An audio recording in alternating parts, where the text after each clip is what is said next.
Now that we know what our core does and the importance of having a good core, I want to spend a bit of time for the rest of this session talking about the exercises you shouldn't do and obviously most importantly the exercises that you should do.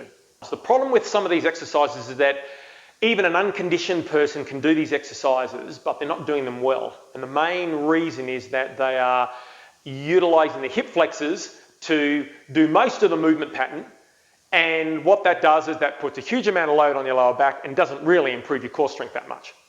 So the three exercises that I see people do in the gym that are absolute no-nos in the early stages of core development, firstly they are leg lowers. Now, as you can see from this example here, this is very typically done, and unfortunately if you go onto social media you will see lots of examples of people saying, hey, do this exercise to develop a great core. Yes, your core gets sore after you do this exercise, but it's overloaded, and then a huge amount of the work to do the exercise is placed on the hip flexors, which then put a huge amount of load on your lower back. So do no leg lowering, 1 or 2 leg exercises at any stage early on in your core development.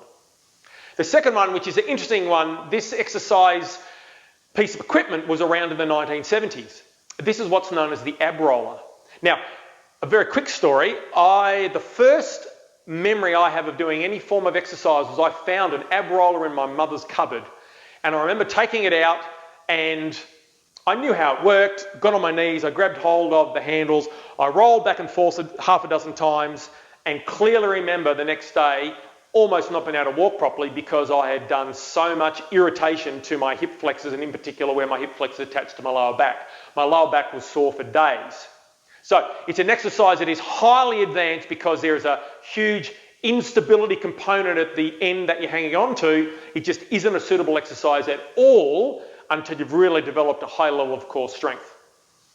The third exercise that I suggest you shouldn't do is you shouldn't do any sort of Roman chair type of activities where you're doing leg lifts of any sort. So whether you're hanging and doing them or you're in a Roman chair and you're bringing your knees up, these are the sorts of activities that you should keep right away from because they're huge hip flexor activated movements, and you can largely do them with minimum amount of core actually doing some work. So what are the exercises that you should do? I'm a really firm believer early on that we should try and minimise the use of your hip flexors whilst you're performing any sort of abdominal exercise.